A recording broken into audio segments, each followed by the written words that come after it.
Sir வணக்கம் sir. வணக்கம். பிரேமலதா விஜயகாந்த் அவர்கள் எங்கள் கட்சியிலிருந்து யார் ராஜ்யசபாவுக்கு செல்கிறார்கள் என்பதை விரைவில் அறிவிப்போம், கண்டிப்பா யாராவது நாடாளுமன்றத்துக்கு போவாங்க அப்படின்னு சொல்லிட்டு இருந்தாங்க. எடப்பாடி பழனிசாமி நாங்க எப்போ ராஜ்யசபா சீட்டு தரோம்னு சொன்னோம், நாங்க சொல்லவே இல்லையான்ட்டாரு. எப்படி பாக்குறீங்க? அரசியல்ல வார்த்தைகளுக்கு ரொம்ப பெரிய ஒரு முக்கியத்துவம் உண்டு. ஒரு கட்சி பிரேமலதாவுடைய தேசிய முற்போக்கு திராவிடர் கழகம் மட்டுமல்ல, மற்ற கட்சிகளும் இதில் எடப்பாடியை உற்று நோக்கும். ஒரு சொல்லுன்னா சொல்லுதான், புரியுதுங்களா? எழுதி கையெழுத்து போட்டு நான் கொடுத்தேன் அப்படின்னோம்னா அது இங்கே நகர மொழியில் சொல்கிற மாதிரி அது தப்பானவங்க, ஏமாத்துறவங்களுடைய வார்த்தை. அப்படி சொல்லக்கூடாது. நீங்கள் சொல்லாதே அவங்க சொல்கிறீங்க. 5 மக்களவை தொகுதி என்ன கொடுத்தீங்களா? 5 மக்களவை தொகுதி கொடுத்துட்டு நீங்கள் ஒன்று சொன்னீங்க, அவங்களுக்கும் சொன்னீங்க, பாட்டாளி மக்கள் கட்சிக்கும் நீங்கள் சொல்லித்தான் அவங்க பாட்டாளி மக்கள் கட்சி பிஜேபியோட போயிடுச்சு, அவங்க பிஜேபியோட பேசிக்கிட்டாங்க. சரி, நீங்கள் கொடுத்தீங்க. அப்போது முடியாதுன்னு இப்போ சொல்கிறதுக்கு நீங்கள் சொல்லாமல் அவங்க சொல்கிறாங்க. நாங்களாவே அந்த செய்தியை போட்டிருக்கோம், பார்த்துருக்கோம். ஒரு மாநிலங்களவை உறுப்பினர் அப்படின்ற ஒரு செய்தி அவங்க வந்துச்சு. அப்போ இப்போ இல்லைன்னு என்ன அர்த்தம்? ரெண்டாவது இன்னொன்று போகலாம், இது கொடுக்கறதுக்கான ஜஸ்டிஃபிகேஷன் இருக்கான்னு பார்க்கணும், நியாயம் இருக்கான்னு பார்க்கணும். முதல்ல உங்களுடைய கூட்டணியில் நின்னாங்க, விருதுநகரில் கணிசமான அளவுக்கு ஓட்டு வாங்கி தான் அவருடைய கேண்டிடேட் விஜய பிரபாகர் தோத்தார். ஆனால் கணிசமான வாக்குகளை வாங்கினார், பெரிய ஒரு சவாலை கொடுத்தாரு. தென் மாவட்டங்களிலே பார்த்தீங்க அப்படின்னம்னா அதிமுக சோபிச்ச இடம் விருதுநகர் தான். வேற எங்கே சோபிச்சது சொல்லுங்க? ராமநாதபுரத்தில் பார்த்தீங்கன்னா நீங்கள் 3வது இடம், 2வது இடத்துக்கு வந்தவர் அவர் ஓபிஎஸ். தேனியில் எடுத்துக்கிட்டிங்கன்னா 2வது இடம் டிடிவி தினகரன், நீங்கள் பின்னாடி. இப்படி எல்லா இடத்துலையும் பார்த்தீங்க அப்படின்னோம்னா 3வது இடத்துக்கு வந்தீங்க. தென்காசி 3வது இடம். இப்படி பல தொகுதிகளில் நீங்கள் பார்த்தீங்க அப்படின்னோம்னா அஇஅதிமுக டெபாசிட் இழந்தது, ரொம்ப பலவீனமாக போச்சு. அப்படிப்பட்ட ஒரு நிலையில் உங்களுடைய கட்சி எங்கேயாவது கம்மியான ஒரு அளவுக்கு வாக்குகள் பெற்று தோத்துச்சு அப்படின்னோம்னா அது சேலத்தில் பார்த்தீங்க அப்படின்னோம்னா வெறும் 70,000 ஓட்டில் தான் அதிமுக தோத்துச்சு. செல்வப்பிறந்த இவர் அங்கே போட்டியிட்ட திமுக வேட்பாளர் பார்த்தீங்க அப்படின்னோம்னா பலம் வாய்ந்த வேட்பாளர் அவர் டிஎம் செல்வ கணபதி. அவர் தான் அங்கே நின்னார் கேண்டிடேட்டாக, வெறும் 70,000 ஓட்டு. அடுத்தபடியாக கள்ளக்குறிச்சி மக்களவை தொகுதியில் பார்த்தீங்கன்னா ஒரு கட்டத்தில் அதிமுக வேட்பாளர் முன்னிலைக்கே பின்னாடி போனார். அங்கே ஒரு 40-45,000 ஓட்டில் தான் தோத்துச்சு. அடுத்தபடியாக நீங்கள் பார்த்தீங்கன்னா விழுப்புரத்துலேயும் ரொம்ப கம்மியான மார்ஜின் தான். போன தடவை ஜெயிச்ச மார்ஜினை விட இந்த தடவை பார்த்தீங்கன்னா ரவிக்குமார் ஜெயிச்ச மார்ஜின் கம்மி. அதே மாதிரி கடலூர். இப்படி இந்த எல்லா இடத்துலையும் அதிமுக நல்ல வாக்கு பெற்ற இடத்துல பார்த்தீங்கன்னா இதெல்லாம் பார்த்தீங்கன்னா தேமுதிகவனுடைய பெல்ட்டு. புரிஞ்சுக்கிறோம் நம்ம. அது பாமகவுக்கும் தேமுதிகவுக்கும், தேமுதிக பாட்டாளி மக்கள் கட்சி இவங்களுக்கான இடம். அந்த இடத்துல அவங்க கணிசமான ஓட்டு உங்களுக்கு கொடுத்துருக்குறாங்க. நம்முடைய வருத்தம் என்னன்னா, என்னோட வருத்தம் என்னன்னா, இதை பிரேமலதா விஜயகாந்த் கூட உணர்ந்து பேசலை. ஸோ அப்படியேப்பட்ட ஒரு கட்சி அடுத்த சட்டமன்றத்தில் நீங்கள் மெகா கூட்டணி வைக்க போகிறேன்னு சொன்னபோது விஜயகாந்துக்கு இருக்கக்கூடிய அந்த கிளவுட், அந்த செல்வாக்கு, தேமுதிக அவனுடைய செல்வாக்கு, இது இரண்டும் நிச்சயமாக உதவும். அவங்க என்ன கேட்க போகிறாங்க? 50 தொகுதியாக கேட்க போகிறாங்க? அது கிடையாது. அவங்களுக்கு நீங்கள் ஒரு 20 தொகுதி கொடுத்தீங்கன்னா கூட உங்களுக்கு அது ஒர்த்து. நீங்கள் பிஜேபிக்கெல்லாம் அள்ளி தந்துக்கிட்டு நீங்கள் 4 தொகுதி அங்கே வாங்கிட்டு ஒன்றும் இல்லாத போனீங்களே, அப்படிலாம் இல்லையே. மோடியினுடைய படத்தை எடுத்துட்டு நீங்கள் கிராமத்தில் போய்ட்டு ஓட்டு வாங்க முடியாது. ஆனால் விஜயகாந்தனுடைய படம் போட்டு நீங்கள் ஓட்டு வாங்க முடியும். நான் இன்னைக்கு சொல்கிறாரு, அவர் அப்படியேப்பட்ட ஒரு அபிமானத்தை அந்த மக்களிடையே அவர் வளர்த்து விட்டார். ஸோ அப்படிப்பட்ட ஒரு தலைவர் அந்த கட்சியை நீங்கள் உதாசீனப்படுத்தினா என்ன பண்ணுவாங்க? 10 சீட்டு திமுக கிட்ட போயிட்டாங்கன்னா காலி. நீங்கள் புரியுதுங்களா? நாளைக்கு ஒரு அட்வர்ஸாக இருக்குது திமுகவுக்கு, ஒரு நிலை ஏற்பட்டுச்சுன்னு வச்சுக்கோங்க. அப்போ தேமுதிகவை அணைச்சிக்க பார்க்குறாருன்னா நினச்சிக்கிடலாம், முடிஞ்சு போச்சுங்களா? அப்போ நீங்கள் என்ன பண்ணுவீங்க? அப்போ அவங்க கவுண்டர் அப்படியே ஒரு பாமகவனுடைய வெயிட்டுக்கு இவங்களுடைய வெயிட்டை ஈடு கொடுப்பாங்க. தேமுதிக அப்படியேப்பட்ட ஒரு கட்சி தான். நீங்கள் நடப்பில் வச்சுக்கோங்க. விஜயகாந்த் போனோன்னா மக்கள் செல்வாக்கு குறைஞ்சி போயிடலாம், ஆனால் கட்சி செல்வாக்கு நல்லா தான் இருக்குது அந்த கட்சி. ஸோ அவங்க இறங்கி வேலை செஞ்சாங்கன்னா அவங்களுக்கு பலன் அளிக்கும். அப்படிப்பட்ட ஒரு கட்சிக்கு தாராளமாக மாநிலங்களவை உறுப்பினர் ஒருத்தர் கொடுக்கலாமே, என்ன போச்சு? பிஜேபி உங்களோட போட்டிருந்தாங்கன்னா இன்னும் 2 பேரையும் கொடுத்துட்ருப்பீங்க தானே நீங்கள். இப்போ என்ன நினைக்கிறீங்கன்னா, இவர் கழட்டி விட்டுறாரு. இதுலேருந்து புரிஞ்சு விடக்கூடிய விட என்னன்னா, தேமுதிக வேணான்றாரு. அப்படின்னா என்ன அர்த்தம்னா பிஜேபி வேணுன்றாரு.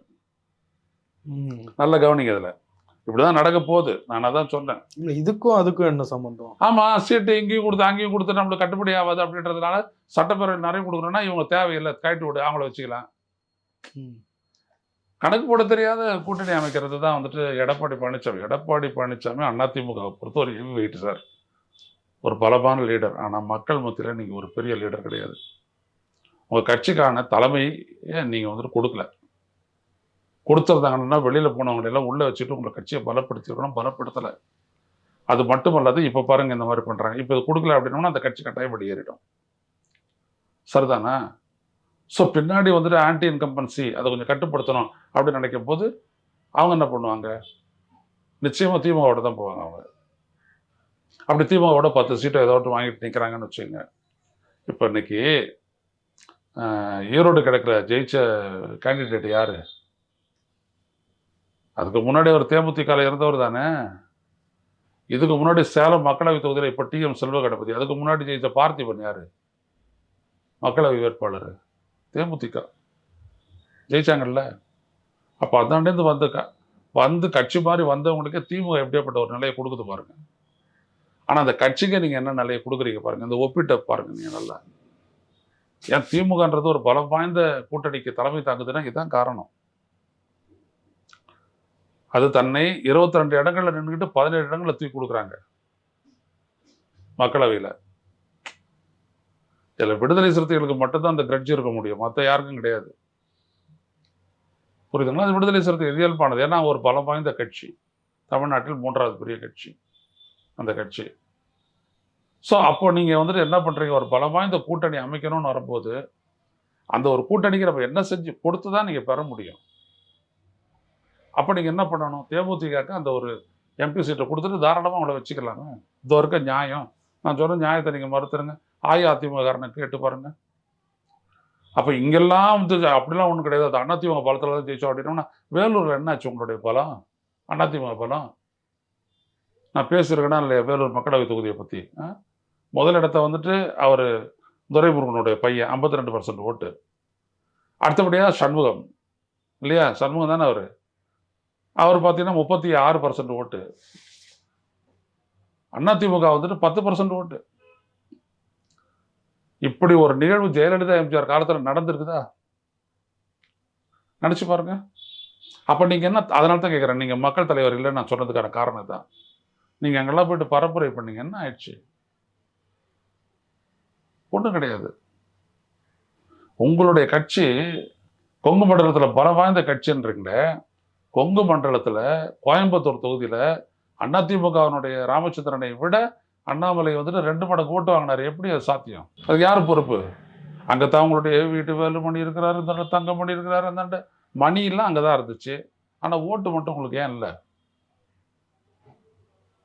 அப்போ இதுதான் நான் சொல்ல வரேன். அப்போ நீங்கள் உங்களுடைய பலத்தை, உங்களை நம்பி வர்றவங்க அவங்களோட பலத்தை ஈடுகட்டி பிடிச்சி நிறுத்தணும் இல்லை? நீங்கள் ஒரு உதாரணத்துக்கு சொல்கிற, திமுகவே தரல. ஒருவேளை விஜய் வந்துட்டு தனிச்சு நிற்கிறாரு, தமிழக வெற்றி கழகம் தனிச்சு நிற்குது. அவங்களுக்கும் இவங்களுக்கும் தேமுதிகவுக்கும் தாவேகா கிடையாது கெமிஸ்ட்ரி நல்லா வேலை செய்யும். அவங்க ஒன்றா போனாங்கன்னு வச்சுக்கோங்க. விஜயகாந்த் இந்த பேனர் எவ்வளோ வட தமிழ்நாட்டில் வேலை செய்யும் தெரியுமா? அது நல்லா வேலை செய்யும். அதிமுக அவனுடைய இருக்கிற அடித்தளத்தையும் வந்துட்டு அடிச்சுட்டு போயிடும். ரொம்ப முக்கியம். இவ்வளவு கணக்கையும் போட்டு பார்க்கணும். தலைவராக உட்காந்துட்டு இருக்கிறேன் நீங்க. இல்ல உண்மையாகவே எடப்பாடி பழனிசாமி ஏமாற்றி விட்டதாக தான் நீங்க நினைக்கிறீங்களா? அவர் சொல்லலன்றாங்க, ஏமாத்துறாரு, கையெழுத்து போடல. நாங்கெல்லாம் செய்தி வெளியிட்டு இருக்கிறாங்க. செய்தி வெளியிட்ட ஊடகங்களை நீங்க கேளுங்களேன். இப்படிலாம் கையெழுத்து போடல அப்படின்னு அது என்ன அர்த்தம்? நீங்க சொல்லாத அவங்க சொல்றாங்களா? சரி, சொல்லவே இல்லையா? அவங்க கேட்குறாங்க, நான் என்ன சொல்றேன், கூடுன்றேன். நீங்க யாரை அனுப்ப போறீங்க மக்களை மாநிலங்களவைக்கு? இப்போ உங்களோட ஆட்கள்லாம் இருக்கிறாங்களே, என்ன பேசிவிட்டாங்க அங்க? நீங்க பிஜேபிக்கு அமைக்க வாசிக்கக்கூடிய ஒரு பெட்டி. நான் ரொம்ப வெளிப்படையா சொல்றேன், பாஜகவுக்கு கட்டுப்பட்ட தலைமை தான் அஇஅதிமுக தலைமை. விட்டுத்தரல, அதில் எடப்பாடியை பாராட்டலாம். ஆனா கட்டுப்பட்ட தலைமை தான். இப்போதான் நேற்று சொல்றீங்களே, நீங்க திமுக தவிர வேறு யாருமே எதிரி கிடையாதான்? உங்க கட்சியை ஒழிச்சவன், ஒண்ணுமில்லாத ஆக்கினவன், தூள்தள சிதைச்சவன் உங்களுடைய நண்பனா? தமிழ்நாட்டு மக்கள் பார்த்துக்கிட்டு தானே இருக்காங்க. இவங்கெல்லாம் நினைக்கிறாங்க திமுகவுக்கு எதிரான ஆன்டி எஸ்டாப்ளிஷ்மெண்ட் அதிருப்தி ஓட்டு நம்மளுக்கு வந்துடும்ட்டு. வரவே வராது எடப்பாடி அவர்களே. உங்களுடைய தலைமை தொடர்ந்து வந்துட்டு மிஸ்ஃபயர் ஆகிட்டே வருது ஒரு இடத்துலையும். இன்னைக்கு பாருங்க அதிமுக அங்க ஈரோட்டில் நடந்த கூட்டத்தில் அடிதடி, செங்கோட்டையன் பேசுறாரு, கடைசியில் நிலைநிறுத்திட்டாரு கூட்டத்தில். அப்படியாப்பட்ட ஒரு தலைவர் அவர் வந்துட்டு அந்த அந்த பக்கத்தில் ஹெவி வெயிட்டு. அவருக்கு தெரியாமலே நீங்கள் வந்து நாங்கள் பொறுப்பாளரை போடுறீங்க. அது உங்கள் கட்சி விவகாரம்னு நீங்கள் சொல்லிக்கலாம், இதெல்லாம் ஊடகத்தில் பேசுறதுன்ட்டு. ஆனால் நீங்கள் ஊடகத்தில் தான் பேசுறீங்க உங்கள் உட்கட்சி விவகாரத்தெல்லாம் கூட. அதனால தான் நான் சொல்கிறேன், அடித்தடி நடக்குது, யாருடைய தூண்டுதல் நடக்குது, இது யாருக்கும் தெரியாதா? அப்போ உங்கள் கட்சியை நீங்கள் பலப்படுத்துறீங்களா பலவீனப்படுத்துறீங்களா? உங்கள் கட்சியை பலவீனப்படுத்துறவங்க நீங்கள் எப்படி நல்ல கூட்டணி அமைக்க போறீங்க?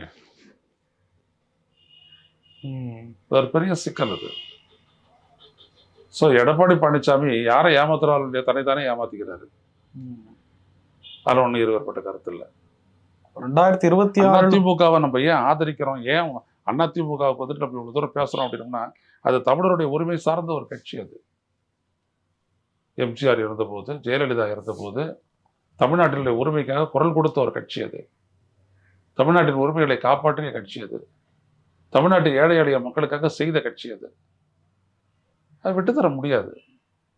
தமிழ்நாட்டினுடைய உணர்வோட, தமிழ்நாட்டுடைய நலனோட, தமிழ்நாட்டினுடைய பாரம்பரியத்தோட, பண்பாடோட, அரசியலோட இருக்கக்கூடிய யாருமே ஒருத்தருக்கு அதிமுக தூக்கி அது வேணாம் அப்படின்னு சொல்ல முடியாது. அதனால தான் என்னால சொல்ல முடியல. அதனால நான் இவ்வளோ ஒரு கசனத்தோடு நான் பேசுறேன். ஆனால் நீங்க இல்லையா? அப்படி கட்சியிலேருந்து போனவங்க என்ன பண்ணிட்டாங்க? நீங்க பண்ணாத துரோகத்தை அவங்க பண்ணிவிட்டாங்க. எல்லாரும் சேர்ந்து தான் துரோகம் பண்ணீங்க. சசிகலா உங்களை காப்பாத்தினவங்க ஒரு அக்கேஷன்ல, இன்னொரு அக்கேஷன்ல உங்களை முதல்வராக ஆக்கினவங்க, அவங்களே தூக்கி வெளில எறியறீங்க. இது தமிழ்நாடு பார்த்துட்டு இருக்குது. தமிழ்நாடு என்ன இடத்துல உங்களுக்கு ஆதரிக்கும்? நான் தான் சொன்னேன், உங்களுடைய அந்த பெண்கள் வாக்கு அப்படியே ஷிஃப்ட் ஆகி ஸ்டாலின் கிட்ட போயிடுச்சு.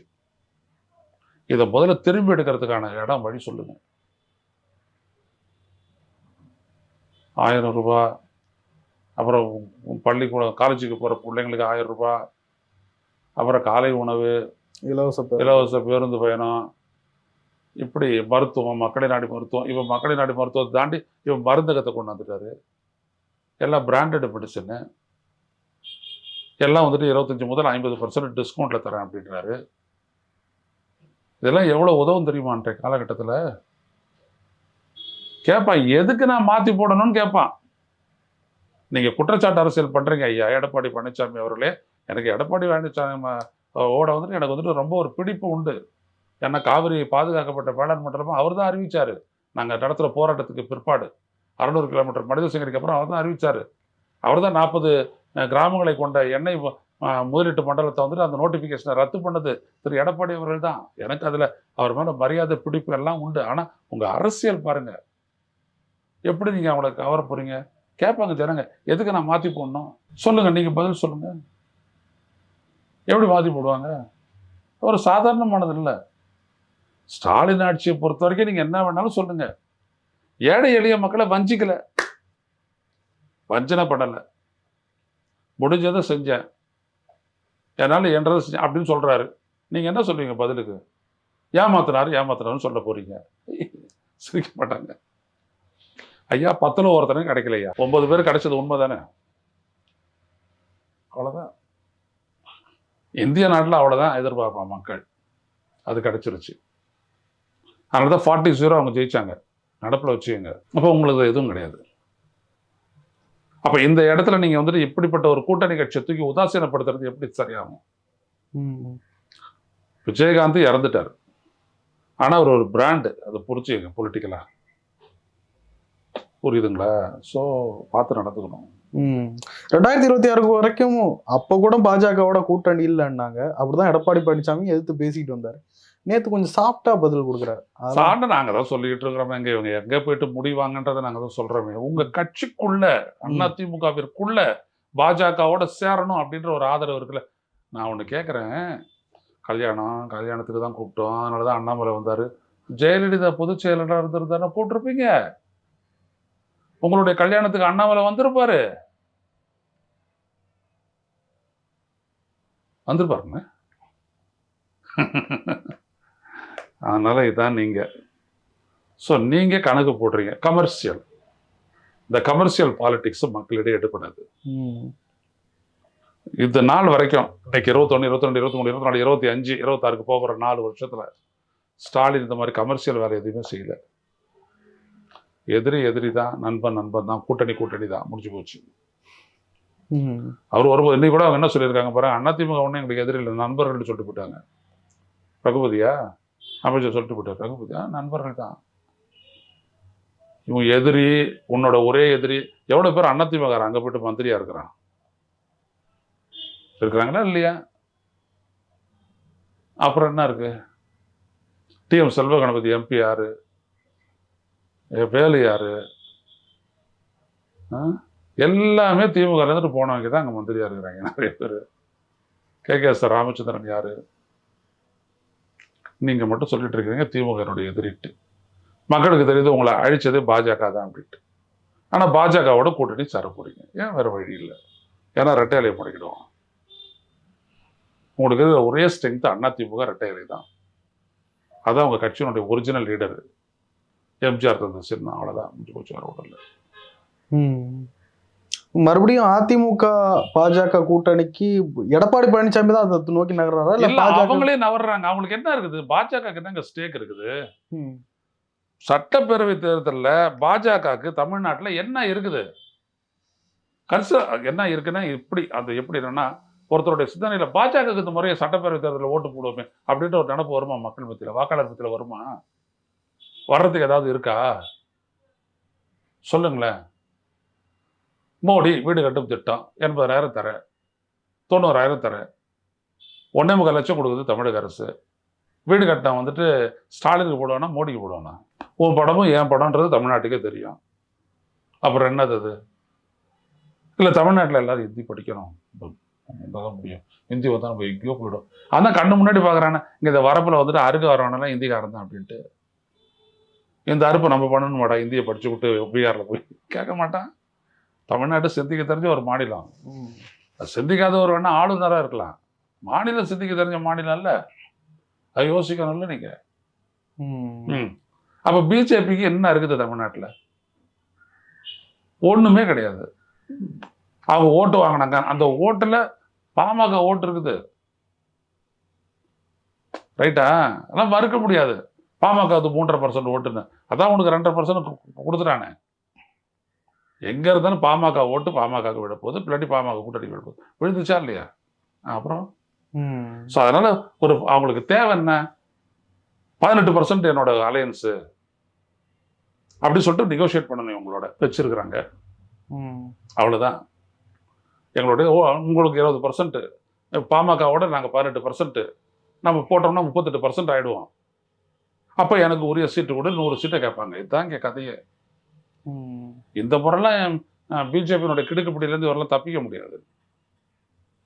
அவர் அதனால தான் நினைச்சாரு நம்மளுக்கு 20% இருக்குது, விஜய் வந்தாட்டா ஒரு 10% ஓட்டு. அதனால தான் விஜய் அவங்க ரொம்ப எதிர்பார்த்தாங்க. அந்த நெகோசியேஷன்லாம் ஓடிட்டு இருக்குதுன்னு வச்சுக்கோங்க. அது வேற கதை, அது வேற ஒரு லைனு. அது வந்துட்டு இந்த ஓரங்க நாடகம்னு சொல்லுவோம் தெரியுங்களா? நாடகத்தினுடைய ஒரு அங்கத்தை எடுத்து போட்டாங்கன்னா அதுக்கு பேர் ஓரங்க நாடகம்னு. அதே மாதிரி தமிழக அரசியலில் வந்துட்டு தாவேகா அதிமுக கூட்டணி அப்படின்றது ஒரு ஓரங்க நாடகம். அது பாட்டு நடந்துக்கிட்டே இருக்கும். அது இல்லை இல்லை அப்படின்னு சொல்லிக்கிட்டே இருப்பாங்க. இருக்கு அப்படின்ற மாதிரி ஈவெண்ட்டுங்கெல்லாம் நடந்துக்கிட்டே இருக்கும். அவ்வளோதான். நோக்கம் என்ன சொல்றாருல, நீங்க நல்லது சொன்னாங்கல்ல, திமுகவை எதிரியா காட்டி எல்லாரும் ஒன்னா சேர்த்துக்கிறோம். அங்க வராங்க, அந்த இடத்துக்கு தான் வராங்க. அந்த இடத்துலதான் இது தெரியாத அவங்களுக்கு ஸ்டாலின் திமுக கூட்டணிக்கு தெரியாதா என்ன பண்ண போறாங்கன்ட்டு.